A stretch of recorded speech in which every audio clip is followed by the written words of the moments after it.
ओम देवी प्रपन्नाति हरे प्रसीद प्रसीद मातर् जगतोऽखिलस्य प्रसीद विश्वेश्वरि पाहि विश्वं त्वमेश्वरी देवी चराचरस्य शरणागत दीनार्थ परित्राण परायणे सर्वस्यार्ति हरे देवी नारायणी नमोस्तुते।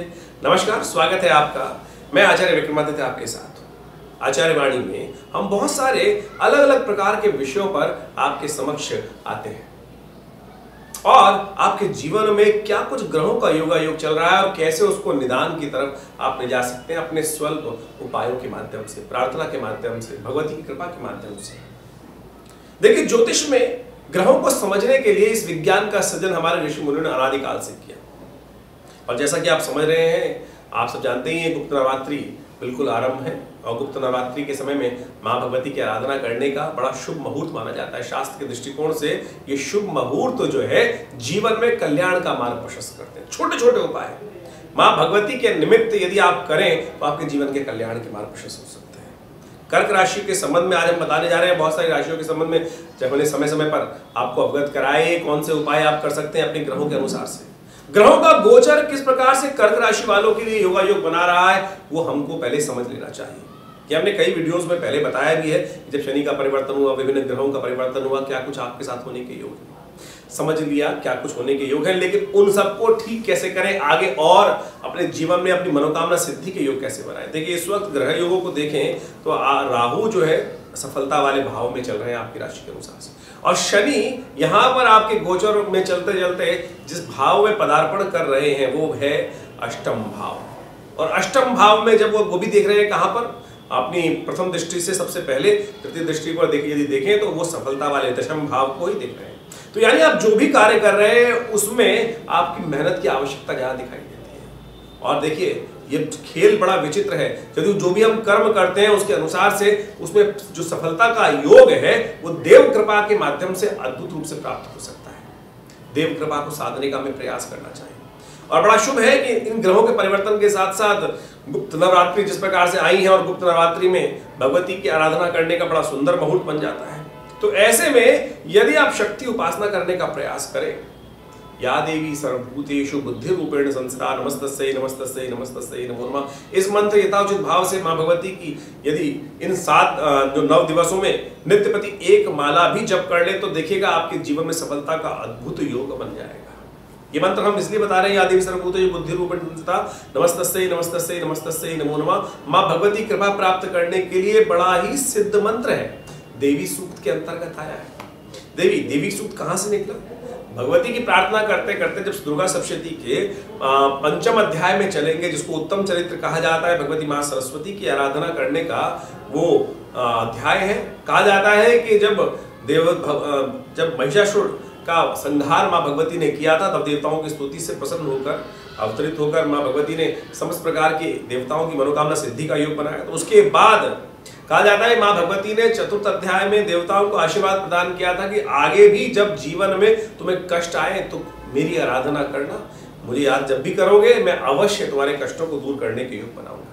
तो ऐसे में कहा जाता है कि मां भगवती ने वहां विशेष तौर पर एक मंत्र कहा जाता है कि एक स्तोत्र है विशेष तौर पर, दुर्गा दुर्गार्ति शमनी, दुर्गा जी की 32 नामावली।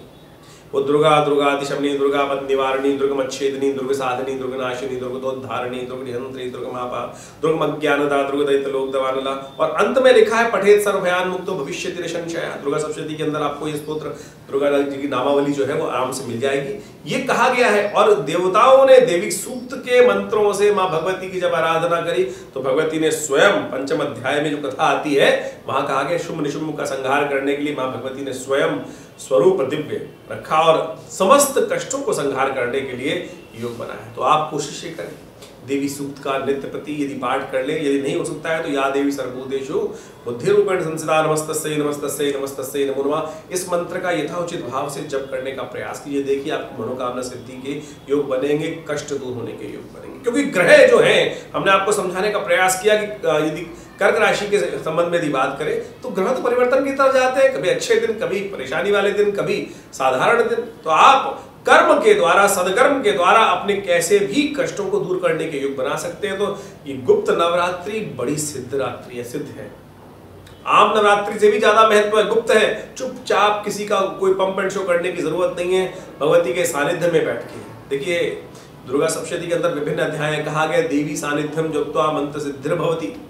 भगवती के सानिध्य में जो आराधना करने के लिए योग बनाते हैं, हमें टाइम ही नहीं मिलता, हम किस प्रकार से प्रपंच में फंसे रहते हैं, ऐसे ही टाइम भागता चला जाता है और जैसे ही पूजा करने बैठते हैं कुछ और व्यवस्थाएं चालू हो जाती हैं। तो कोशिश करें आप इन सिद्ध रात्रियों में, जो गुप्त नवरात्रियां हैं, अपने इस मंत्र को, केवल एक मंत्र ही हमने बता दिया, उसको ही आप कोशिश करें, यथाउचित भाव से जप करने का प्रयास करें और देखिएगा आपके कष्टों को दूर करने के अद्भुत योग बनेंगे, मनोकामना सिद्धि के योग बनेंगे। और जो राहु ग्रह सप्तम में आपके दशम भाव में गोचर कर रहे हैं, आपकी सफलता में जबरदस्ती अंकुश उत्पन्न कर रखे हैं, साथ साथ बुद्धि को सही रूप से कार्य नहीं करने दे रहे।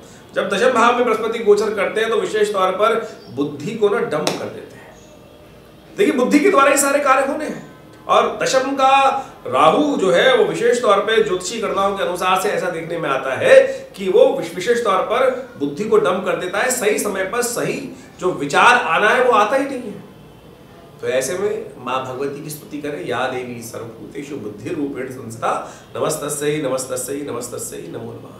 और यदि हो सके तो इसी देवी सूक्त का खीर के द्वारा यदि यज्ञ करने का योग बन सके तो बहुत सुंदर होगा। खीर के द्वारा माँ भगवती की इस देवी सूक्त का जो यज्ञ किया जाता है वो समस्त प्रकार के कष्टों को दूर करने वाला योग बनाता है। तो कोशिश करें यथाउचित भाव से इसका जप करने का प्रयास करें। हमने विवेकानंद योगाश्रम में विशेष व्यवस्था करी है।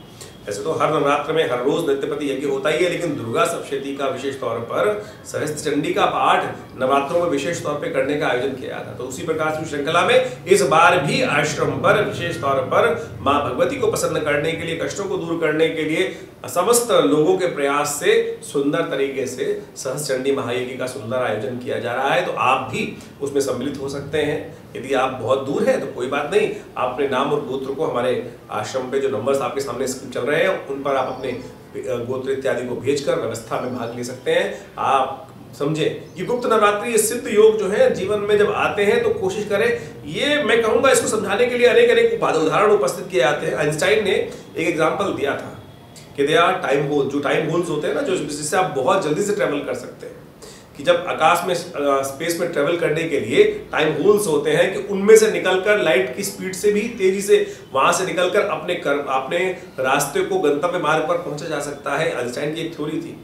तो ज्योतिष गणनाओं के अनुसार से अध्यात्म के अंदर ये मुहूर्त वही प्रभाव करते हैं कि आपके कर्म की गति को इतना आगे बढ़ा देते हैं कि आप यदि परेशानी में चल रहे हैं और कर्म शुभ मुहूर्त में आपने उस कार्य को कर लिया, तो जिस साधारण तौर पर जिस कार्य को करेंगे तो समय में तो उसका उतना ही फल प्राप्त होगा, लेकिन सिद्ध मुहूर्तों में जब शुभ कर्म करते हैं तो उसका कई गुना अधिक प्रभाव हो जाता है और कष्टों को दूर करने के लिए जीवन में सुंदर योग बन जाता है। तो कोशिश करें इन ऐसे भी जो भी मुहूर्त आपके जीवन में आते हैं, समय समय पर आते हैं, तो इसमें तो विशेष तौर पर गुप्त नवरात्रि में कई मुहूर्त बनने वाले हैं। बसंत पंचमी इसमें पड़ने वाली है, विशेष तौर पर सूर्य सप्तमी इस पे पड़ने वाली है। बसंत पंचमी के दिन भगवती महालक्ष्मी की आराधना करने का शास्त्र में बड़ा अद्भुत विधान बताया गया है। कहा जाता है कि जो उस दिन विशेष तौर पर श्री पंचमी भी कहा जाता है, आमतौर पर बसंत पंचमी लोग जानते हैं, और बसंत पंचमी के दिन, श्री पंचमी के दिन इस बार सर्वार्थ सिद्ध योग भी बन रहा है, बड़ा सुंदर योग बन रहा है। उसके साथ साथ उसके 2 दिन बाद भानु सप्तमी पड़ रही है, जिसमें भगवान सूर्य का जन्मदिन पड़ेगा। तो इन सब शुभ मुहूर्तों का आप लाभ लेने का प्रयास करें। जो मंत्र हमने आपको बताया है उसका मंत्रों का सानिध्य लेकर मां भगवती का आशीर्वाद यदि आपके जीवन में प्राप्त हो जाए तो जीवन में अनेक मनोकामना सिद्धि के योग बनेंगे, कष्ट दूर होंगे।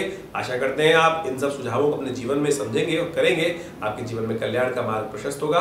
यदि फिर भी कोई बात मन में आ रही है तो चिंता ना करें, हमारे नंबर्स जो स्क्रीन पे चल रहे हैं उन पे आप व्हाट्सएप भेज सकते हैं और नित्यपति हमारे आश्रम में जो यज्ञ होता है उसमें भाग ले सकते हैं। रविवार के दिन, हर रविवार को सुबह 8 से लेकर करीब रात के शाम के जो 8 बजे से लेकर सुबह 10 बजे के बीच में सुंदर यज्ञ का आयोजन होता है, साधना कराई जाती है, रामायण का सुंदर पाठ होता है, स्वाध्याय होता है। तो उसमें आप भाग लेकर अपने कष्टों को दूर कर सकते हैं और भगवती के सानिध्य को प्राप्त कर सकते हैं। कहा जाता है कि जो भी यज्ञ इत्यादि हो अनाहुतो अध्वर व्रजेत, शास्त्र में कहा गया है कि यज्ञ में तो बिना बुलाए भी जाना चाहिए और अपने जीवन में कष्टों को दूर करने के लिए सुंदर योग